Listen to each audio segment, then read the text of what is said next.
face in your face, in front of your face. It's a face thing. How cool is space? Infinitely cool! So I've been really bad about reviewing the Doctor Who episodes. Like 3 weeks behind, actually. Figured I'd throw just like a really fast reviews of 3 episodes in one. It's what I do. Get things done. You know what I'm saying? Do you? So let's start with Under the Lake, which I thought was pretty good, pretty engaging. There was a lot of funny moments. I like the use of a deaf character.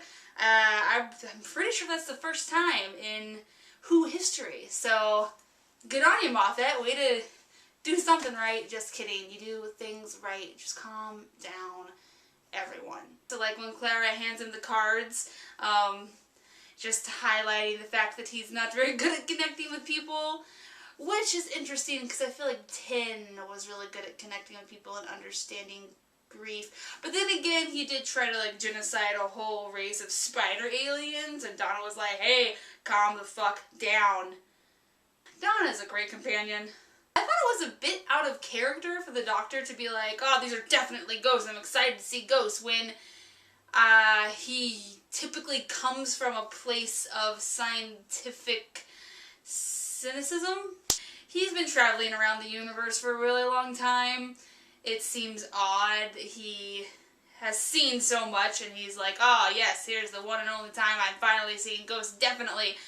Also, I feel like it took a significantly long time for the Doctor to correlate that the writing on the wall is the reason the ghosts are coming after them. I feel like they've been building up this season what the Doctor is willing to do for Clara. There was an odd amount of romance in Before the Flood, which I felt like was totally not even slightly touched on in Under the Lake, so it was like, kind of seemed like it came out of nowhere, which made it seem like not that feely for me.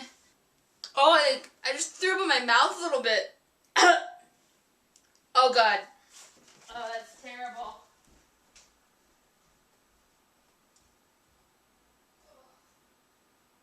Where are the cops?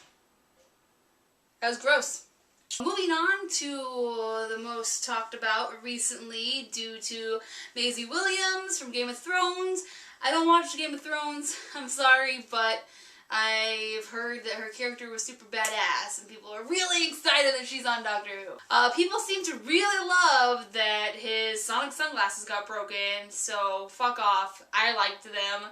I hope he either gets them back, maybe we'll even see a whole new screwdriver, a whole new entity changed from Eleven's. I've actually heard some people saying that the way that they defeated the monsters wasn't inventive enough, which seems odd because the whole point was like using the resources available to you and using them in a creative way to defeat an enemy that you're technically not stronger than. I thought it was great. My main problem was that the enemy didn't seem very threatening. Those like big clunky guys were supposed to be like his strongest fighters, but they could barely even really move around. The only thing scary about them was that they were big and that they had guns. And the main guy, Odin, I don't even actually see him attack anyone or fight anyone. In the actual battle, he kind of just stands there. Why the Doctor would give Ashildr this chip that makes her immortal when he himself has constant afflictions with immortality seems a bit odd. I guess that's why he gives her the second chip, because companionship is absolutely necessary if you're going to be living forever and everyone around you is dying. People seem pretty confident that Ashildr is going to end up being the Minister of War that was referenced in Before the Flood. Davros also mentioned something about a hybrid child, which in the episode, Ashildr is referenced as a hybrid, so that seems like a direct reference. It seems to all be building up to something. Some people think River. I don't really see how that makes sense. Like, River's storyline is convoluted enough. Let's not add a Viking hybrid child into the mix. Also, how does having that chip in her make her a hybrid exactly? It's Time Lord technology, but like, it doesn't make her a Time Lord. So, what? Writing a television show is probably really hard I know I'm behind the times, but I really wanted to review every episode and talk about it, so I'm forcing myself to do it now, even though it has to be 3 combined into 1.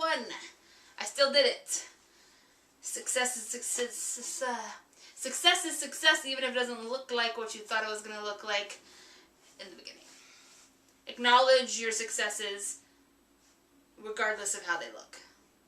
Other random phrases that sound uplifting that you could put on a poster with dolphins in space. Keep it. Just smile. Just that. Well, do other things too, but also smile. And I'm coming towards you. You're bending. Ugh. Yeah.